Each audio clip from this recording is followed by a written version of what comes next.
Good evening, everyone. You are watching the Just Keep Up podcast, where we're one step ahead. I'm Kurt Johnson, and this is Pete Zindros. He's back, guys. Pete's back. He's not being a lazy fuck, guys. Pete Zindros is back. Let's go. Let's go, bro. Pete did pay the $30,000. How was the trip to Africa, bro? Yeah, I served my 4-day slave wage in Africa. I served it. I'm a free man now, and I'm back. But on a serious note, yeah, sorry about Friday, guys. Something came up and I couldn't make it. But props to Kurt. He gave y'all a good show and he kept the channel going. So respect to you, bro. Yeah, guys, go check it out if you haven't already. The Kurt Show. It was a great stream. We had a good time. And everything else like that. It was fun, honestly. Guys, let us know if you like more of that stuff, guys. Just like us not really coming with topics, just like kind of just yapping to you guys. Let us know if you guys like that, because we could definitely implement that into the show for sure. You guys seem to enjoy that, so definitely let us know. We could just sit here and just yap about anything. Life. Yeah, life in general, anything. Yeah, guys. So just let us know. But good feedback on that so far. But yeah, guys, we're in the house tonight, guys. This is Monday, so we're gonna be covering sports for today. The first part of the show, we're going to cover 2 key NFL games. And then for the second half of the show, we're going to cover NBA. And it's going to be 2 title contending teams in the West. We're going to talk about that and how they're doing so far this year in just the first week of the NBA season.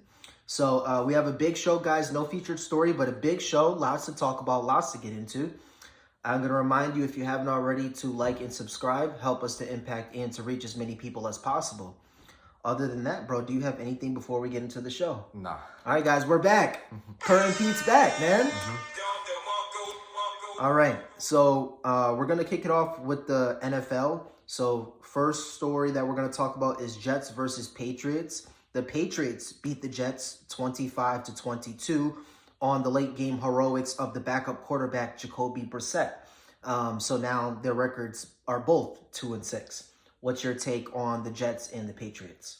I'm disappointed that the Patriots won the game because we need the tank for Travis Hunter. So I'm disappointed we won the game. Yeah, I'm also disappointed that the Jets lost because I'm actually kind of cheering for them this year because I like Aaron Rodgers. But yeah, I'm not going to lie. The Jets are 2-6. You know, they don't have Robert Saleh anymore. They have a defensive coordinator coaching them. Their defense completely fell apart. I don't know, man. It might be over for them. I'm not going to lie. I mean, if they can't even beat us, I mean, I don't really know what to say, bro. I really don't. Hopefully they could turn it around, but I just don't really see it.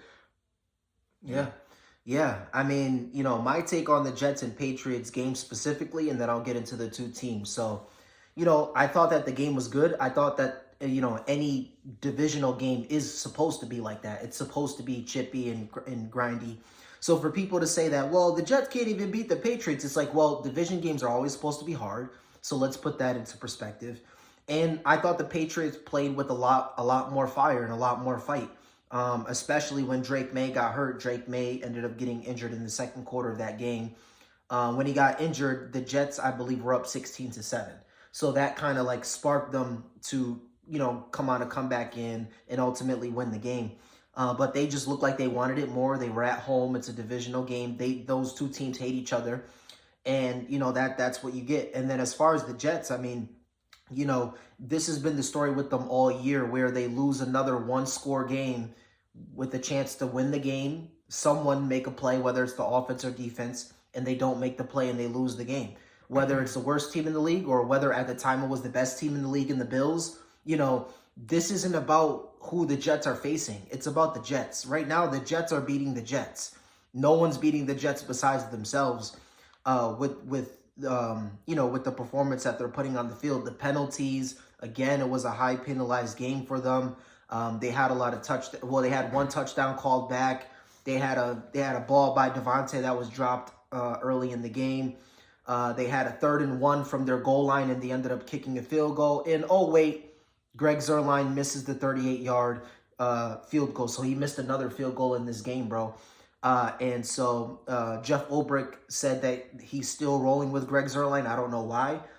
They said this year he missed 4 crunch time kicks in the fourth quarter to give them the lead, or, you know, to tie the game or to give them the lead in the fourth quarter. He's missed 4 kicks this year. Yeah, nah, that's freaking wild, bro. So, yeah, so L for Greg Zuerlein. Yeah, exactly. So, L for Greg Zuerlein. And these are the things that separates good teams from great teams.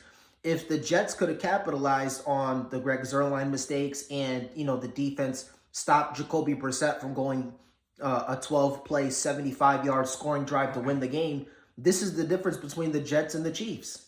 The Chiefs are 6-0. It's because they're good with the crunch time, and they're good in these certain spots, and the Jets are not. And so that's where we are at now. I think that, the Jets could still turn it around. Now, I may be biased, but looking at their schedule, there's no world beaters on there. They're playing the Texans, but the Texans they've won this year 4 one-score games. So they're actually the opposite of what the Jets are, where, when it comes down to it, they win the game. And moving forward, their schedule isn't terrible. And so I think they could go on a run, but they're going to have to stop shooting themselves in the foot. But, I credit the Patriots. They came to play, especially when Drake May got hurt, and they showed that, we're not going down quietly. So I respect that. But the Jets have to get their stuff together. I said it started with this Patriots game. They didn't win it. But if you lose to the Texans on Thursday Night Football, then I think all hope is lost. I think if you beat the Texans, you start to feel kind of good about yourself. Like, yo, we've been right here all year. We finally get over the hump. Let's go on a little run. So I think if they beat the Texans on Thursday Night Football, it could change things. But if not, they're going to have really consider, who they're going to bring in as coach, because they have the talent. It's clearly, if they're shooting themselves in the foot, it's discipline, it's coaching. So they're going to have to bring in someone in. But yeah, I think I think they should probably call up Bill Belichick, like how I said a few weeks ago. I mean, their problem now is clearly on the defensive end, and Bill Belichick is someone who can clean that up. Yeah. But yeah, guys, I want to move on. I want to get into our second story for football, which is the Eagles versus the Bengals. So the Eagles won 37-17 on the road, guys. They went to Joe Burrow's house and beat him 37-17. It was the first win that the Eagles had against the Bengals in quite some time. The Bengals are now 3-5, so kind of in the same situation as the Jets. What's your take on both teams and that game specifically? I'm just gonna go off on Jalen Hurts real quick. He played another masterclass game, another one. He was 16 for 20 throwing the ball. He had 236 passing yards, and he had 4 total touchdowns. He had 1 passing, and he had 3 rushing. He had 37 rushing yards as well. So another masterclass by Jalen Hurts. It was a great win for the Eagles. The Bengals, though, man, they got to get their shit together, bro. Like, they're 3-5 right now, and they're supposed to be contending for a Super Bowl. Now, 3-5 is doable. They could still come back from it, but they need to start sparking a run now, or else they're gonna be fucked. Yeah. So my take on that game, I was definitely shocked. I mean, it was close early, like they were going back and forth early, and then the Eagles started to pull away in the end. And it kind of felt like how the Jets game felt, where it's like they're just shooting themselves in the foot. They're just making uncharacteristically bad, turnovers with the football. I mean, Joe Burrow threw the ball to Jamar Chase, and the freaking Eagles guy tipped the ball to someone else, and then he got the interception. It's like these types of crazy things that are happening, and they're just like, man, like we just can't catch a break. And so that's kind of how it feels with the Jets as well, where it's like they just really can't catch a break. And so yeah, I mean, it was crazy. Going back to that Jets game, bro, they said it was the first, the Jets were the first team in NFL history to lose a game that their offense scored 20 or more points and held the opponent to 250 yards or less, total yards or less. Teams before that were like 525 or some shit like that, like all time. Now it's 525-1. So that goes to show you, like, where it's like, these types of games, the Jets and the Bengals, it's just like, bro, we just like really, we can't play better, and we still lost the game. And it's because, players are turning the ball over, making uncharacteristic turnovers, having penalties that set you back from, you start and it's 1st and 10, false start offense or holding offense. Now it's 1st and 20, and that kills the entire drive. And so, that's where we're at. Where those two teams, where I would honestly bet that Bengals and Jets will be there in the end. But boy, could have they not had chosen a harder route, bro? Like, they really dug themselves in a hole. And then as far as the Eagles, bro, I mean, I got to give it down to Marco to Jalen Hurts, bro. Did he go up on your list? Down to Marco to Jalen Hurts. He's not top 5 for sure, because he doesn't do enough with his arm. But I will give him credit. He has the Eagles looking good, and that was a good win. That was a good win. That was an impressive win. So I do give him credit for that. But yeah, guys, I want to move on. I want to get into one more quick topic, guys, that I want to note that is important. Is the Detroit Lions for football, guys. So they won their game 52-14 against the Titans. And I want to give you guys a crazy stat on how good the Lions are playing right now. The Lions are 6-2, okay? If they lose their next game, like let's say hypothetically they just lose, they have a bad night, it happens to every team, they lose. Do you realize their division is so good that they would fall into 4th place? They would fall to 4th place if they lose next game. And they're the hottest team in the league. I want to give you guys some statistics here about the Lions, guys. The Lions in their 8 games, they're on a win streak. But these are some of the numbers that they put up, bro. They put up 52 points against the Titans. They put up 41 points. They put up 47 points. They put up 38 points. Bro, in the last 5 games, the Lions have 21 total touchdowns, excuse me. So they have 21 total touchdowns, 16 incomplete passes. They have more touchdowns than incomplete passes in 5 games. Jared Goff has 16 incompletions in 5 games. Guys, Anthony Richardson had 18 incomplete passes yesterday. Right. Like, bro, that in 5 games, they have 16 incomplete passes. Like, this is insane. The way that Ben Johnson, which is their OC, and Dan Campbell, what they're doing. So, like, what's your take on the Lions, bro? Like, they look amazing, bro. Bro, honestly, I think what really elevated their offense this season was them managing to unlock Jameson Williams. Now that they got Williams settled into the offense along with Amon-Ra St. Brown, I think they looked at Sam Laporta and said, listen, you're great and all, but we have enough weapons. Why don't you just get on the line so our run game can be even better? And that's exactly what they've done. Jahmyr Gibbs and David Montgomery have both been taking turns gashing, and obviously Amon-Ra St. Brown and Jameson Williams are cooking. Yeah, I mean, I know Jameson didn't play last game because he's currently suspended, but they still dropped 52 points. They dropped 52 points even without him. Like I mean, Sam Laporta actually had more of a role in the passing game. So basically, they just have limitless weapons right now. They're like, all right, Jameson's all right, it's all good. We'll get Laporta involved. Yeah, like it's freaking crazy, bro. Like these guys are insanely freaking good, bro. Like, bro. Now that Brandon Ayuk is out for the Niners, bro, I wouldn't doubt the Lions actually like making the Super Bowl now. Like I really wouldn't doubt it, bro. They look amazing. Yeah, I mean, I know they lost Aiden Hutchinson for the year. Like, that kind of sucks. Like, I don't know how well their defense is gonna perform in the playoffs without him. But if their defense can at least find a way to hold opponents in the postseason, I think they could make a run with how good their offense is. Yeah, bro. So they definitely look good. And then I don't want to talk about it, but I just want to quickly mention to you guys, I don't know if you've seen it, but did you see the Jaden Daniels Hail Mary on the last play of the game against Caleb Williams, bro? Like, down the Marco for that, bro. Yeah. I'm not gonna lie, it was a very lucky play. Like it was obviously just a tip touchdown. Of course, it's a Hail Mary, yeah. Yeah, but I mean, credit to the Commanders as a whole for pulling that shit off, bro. Like, that shit was fucking nuts. Yeah. And, bro, I was super hyped because, obviously, it's an L for the Bears. But, also, if the Bears won that game, they would have overtaken the Packers and they would have been the 3rd seed. So, bro, like, it's between... Like, bro, our division is, like, the Lions, who are red hot. The Vikings, they lost 2 straight, but they're still pretty good. The Packers, who are 6-2. And then the Bears. So, it's like, bro, like... The division is just stacked, bro. So, so football's been crazy this year. But yeah, guys, I want to move on. I want to get to the second half of the show. So we're gonna talk about the NBA.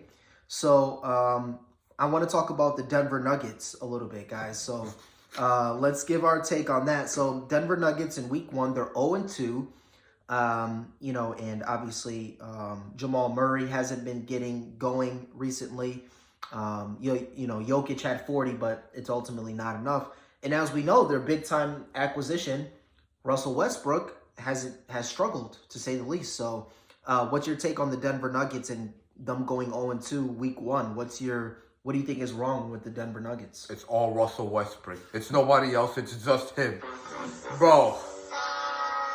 I've been waiting for the day I could flame Russell Westbrook in front of people. This is the most overrated athlete in sports history. The guy is utterly atrocious. For his career, he is inefficient. He can get rebounds, but you don't really need that as a guard. And mind you, bro, we can go back and look at all the years Steven Adams literally let him get rebounds after he purposely leaves his man open so he can go stat pad them. I mean, his passing is not very good. His assists are more usage rate assists. He doesn't defend. I mean, the guy utterly sucks. He destroyed every single team he's been on, bro. I mean, this guy had LeBron James and he missed the playoffs. He had Kevin Durant, he didn't win anything. He was with James Harden, he didn't win anything. He had Kawhi Leonard, he didn't win anything. Bro, like, this guy just can't win no matter what. Like, what is the point of having this guy? You literally cannot tank with him to get a better future because he's not bad enough to the point where you're gonna completely stink with him. But then again, if he's on a contending team, he's gonna hold them back from choking and selling all the time. Like, this guy is so terrible, bro. He's the worst player in the NBA to have.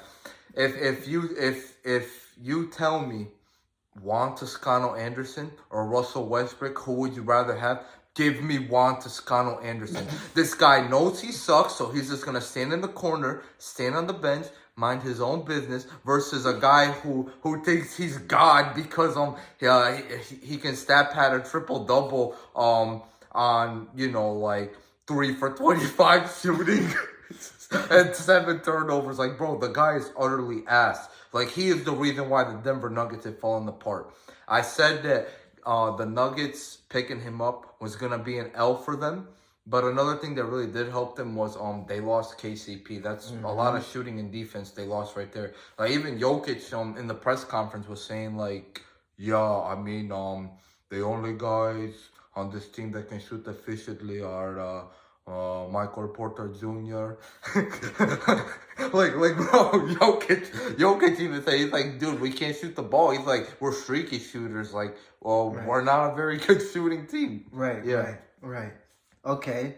So, wait, I got one question for you, though. Do you think, you said Russell Westbrook's the worst player in the NBA? He's the worst player to have, yes. Oh, to have. Oh, I get what you're saying. Okay, He's the worst player to have. Okay. That's why I said give me Juan Toscano Anderson, because at least Juan knows he stinks. He's just going to stand in the corner. He's going to sit on the bench and just let the team cook. Versus Russ, where he thinks he's God and he just goes out there and tries to carry the team. But wait, bro, you have the stats, bro. What is Russell Westbrook shooting on the year?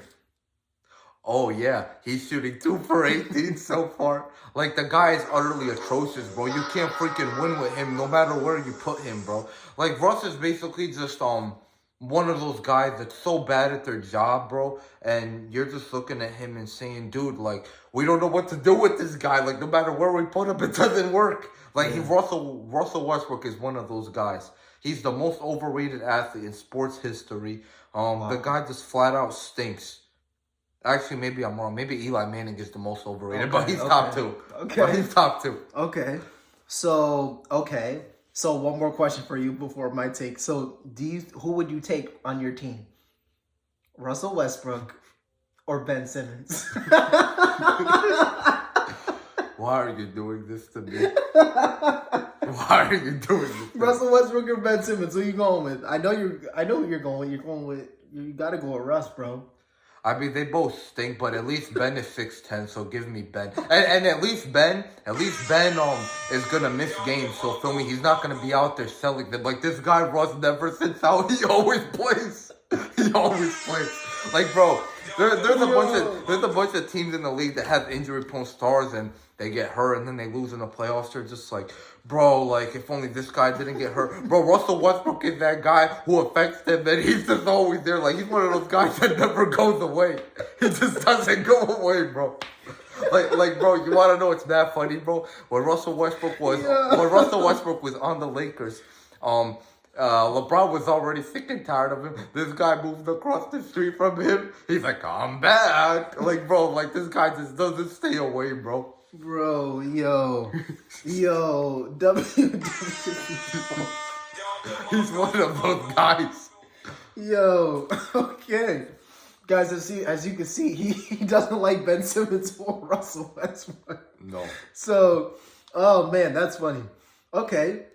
So, yeah, my take on Denver being 0-2 during the week is obviously, and they're losing to Toronto at the moment, guys. But, yeah, my take on that is it's for a number of different reasons. The number one reason, though, is obviously Jamal Murray is not what Jamal Murray was. I mean, bro, I don't know what happened, but right after the season ended, he was bad.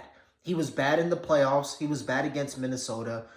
He was bad in the Olympics, and he's bad right now. So he's been bad for like 7 months straight now. So I don't know if he's going to like turn into playoff Murray eventually. I don't know. But even against the Lakers, bro, in the postseason, he wasn't good for 59 minutes of the game. And then he was good for the last second. He hit 2 game winners during that series. But the number one problem is clearly they can't win if Jamal Murray isn't going to play like their second best player. They just have zero chance. Jamal Murray has to play like a superstar. And, you know, I don't think he's a superstar. I think he's a notch below that. I think he's like a Jimmy Butler type player where they're not superstars, but they're glue guys where you could put them anywhere. They're going to play tough and, you know, they're going to be there when it counts in the end. But is Denver good enough to have Jamal Murray play that role when they need him to get by through the games? I mean, they don't have KCP. You know, the year before that, they've lost people. So, you know, they're in a bind, bro, and you can't count on Michael Porter Jr. to be your second best player, bro. It's just not going to happen. He's not there yet. So, yeah, that's the number one reason. And then, obviously, you know, they thought that they can bring Westbrook in as like an energy guy. He can come in and, you know, kind of hustle and play defense and die for loose balls. But, you know, it doesn't seem to be working out right now. So, Denver definitely does have major issues. So, that's one thing to look at for Denver. It's a long season for the NBA. It's not like football where, you know, you're 7 weeks in and like now it's time to panic. You know, NBA, you can make trades. It's the trade deadline, everything. So I think they're going to have to try to get another piece that could score, bro, because they just can't score. Like Jokic said, they can't shoot, but they also can't score. Like you got Aaron Gordon, which, you know, he's not a scorer. So you have Jokic, Jamal Murray. And Jamal's not scoring either. And then Michael Porter, he's not a scorer. He's a shooter. Right. So it's like, bro, what scores do you have? You don't have much anymore. You got rid of KCP. So, yeah, bro, they need scoring, bro. But, yeah, guys, I want to move on. I want to get into our last team for the NBA that we're going to talk about is the Los Angeles Lakers. We're going to spend some time on this, guy. So the Lakers are 3-0. During the week. They actually have a game, you know, in the next couple minutes, which we're going to watch together. Mm-hmm. But they're going to play the Suns for the second time. What's your take on the Lakers being 3-0? And what do you think has gone right so far? What's the biggest difference in LA from this year to last year? They went from Darvin Ham sandwich to JJ Redick. That's literally it. Nah, I'm not even gonna lie. Like, I knew we needed a coaching change. But I'm surprised at how amazing JJ has looked. Like, he has zero coaching experience, and he already looks like one of the best coaches in the league. Mm-hmm. Like, he got Anthony Davis playing at a level that we've never seen before. Like, he's currently the leader for MVP. I know it's only been 3 games, but, yeah, I mean, he's averaging close to, like, 35 points per game right now. Like, this shit is crazy, bro. If he keeps playing like this, he might win MVP if he doesn't get injured. But yeah, bro, just watching, like, the play calling, their scheming, you know, their lineups are good. Like, Darvin Ham wasn't doing none of this. Like, Darvin Ham just freaking had 4-guard lineups out there. Like, bro, he would have 4 guards and Rui Hachimura playing the 5.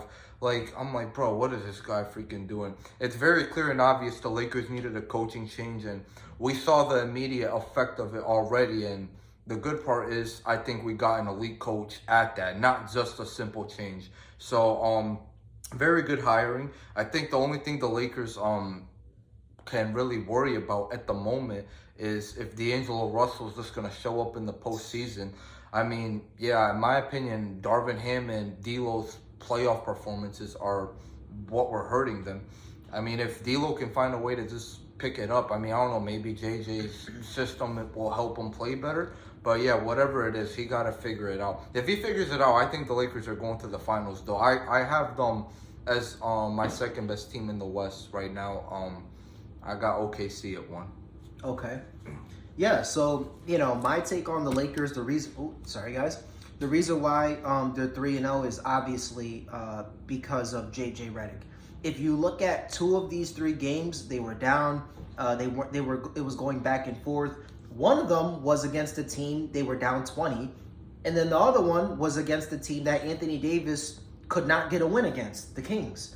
And so, for them to come back in all of those games and win those games, and then the first game kind of dominate throughout, I mean, it's very clear. The Lakers would be 1-2 right now if they still had Darvin Ham. They'd be 1-2 right now. They would have definitely lost down 20 to the Suns, and they would have definitely not had beat the Kings.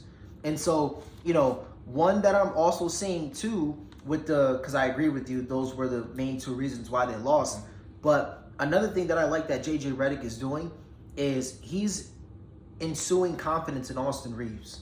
Like the game against, I believe it was the game against the Suns, but Austin Reeves said JJ called me at like 6 in the morning and said, are you ready to hoop today? You're going to have a good day. You're going to be our best player.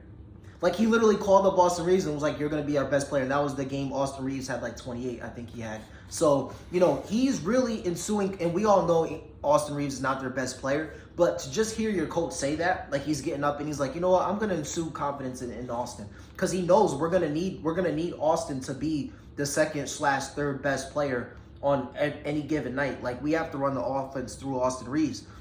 And you see that Reeves is doing that. Like, did any Laker fan or anyone out there know that Austin Reeves had 7 turnovers in the last game? No one knew and no one cared because the offense looks better. The offense looks better. And the reason why it looks better is because he's running the offense through Austin Reeves and Anthony Davis. D'Lo looks kind of bad, but it's because he doesn't have the ball in his hands as much, right? He's really running the offense through Reeves, which I like because in the postseason, if D'Lo's not hitting the shots, guess what they're going to do? They're just going to sit his ass on the bench because the offense doesn't run through him anymore. It runs through, obviously it's going to run through LeBron, whatever he wants, but it's going to run through Reeves and Davis. And if Russell's not shooting the ball good, no problem. We're already playing Max Christie, and more importantly, we're already playing Gabe Vincent. They're playing Gabe Vincent heavy minutes. So if D'Lo's not making shots, no problem. We'll just play Gabe Vincent. He's better on defense anyways. So, I really, really like what JJ's doing, ensuing confidence in his players. And he talked about this during his interview, his first interview as coach of the Lakers. But he said, our goal is to empower Anthony Davis to be the MVP. And they're kind of running not a similar offense, but they're kind of running the offense through AD. You have to, I can cover if you want. No, I'm good. Okay. But yeah, they're kind of running the offense through AD as the 76ers ran it through Joel Embiid, where he's getting all of the touches. The offense is kind of running through him, and that's what I like. And LeBron's shooting the ball more, which is why he had a crazy fourth quarter. He scored like 16 points in like 4 minutes in the fourth quarter. He was amazing. But the reason why is because the offense doesn't run through him, so he could come in the fourth quarter with a lot of energy, and he can come in rhythm. And this is really, really good for the Lakers. I mean, this is amazing.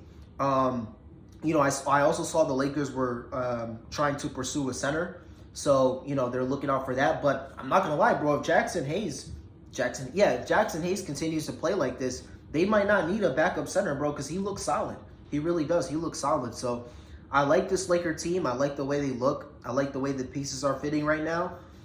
All it's going to do now, all that matters now is what's going to happen when they hit adversity. Because they already hit adversity during the games, but we know guys are going to get injured. You know, some teams are going to be hot one night and beat them off the floor. You know, are they going to stick to the process? Are they going to stick to what JJ's trying to instill in them? But if they do that, bro, I mean, they just look good, bro. Like, they do. Like, Dalton Connect looks good. Everyone looks good besides probably 2 players. So, and that's, you know, D'Angelo Russell, and someone else isn't playing very well. Who is it? D'Angelo Russell. Oh, and Max Christie. Max Christie doesn't look too well either. But yeah, everyone else though is playing good. They're thriving under the system. So we'll see how it goes. But LA definitely looks. I picked them to go to the finals, and you know, nothing's changing my mind at this point. So yeah, JJ out here playing chess, not checkers. Yeah, he is. He is. And what's crazy is that Darvin Ham was technically known for being a player's coach. Did he ever call up Austin Reeves and tell him you're gonna hoop today? Don't think so. So I think JJ is honestly better at the only thing Darvin Ham does. Yeah, literally, he's better at that. Yeah. Now Darvin Ham is over in Milwaukee, selling with one of the most overrated coaches ever, Doc Rivers. Yeah, they're 1-3 right now, bro. They just took a fucking L to Boston, so they're 1-3. Yeah. But yeah, guys. So that was the show. I hope you guys enjoyed it. The first half of the show, we went over the NFL game. So we went over Jets, Patriots. We went over Eagles, Bengals, and then we talked about the Lions. And then for the NBA, we talked about the Denver Nuggets and Russell Westbrook. And then we went over how the Lakers are 3-0 and what's good about them so far. So I hope you guys enjoyed the show. Welcome back to Pete again.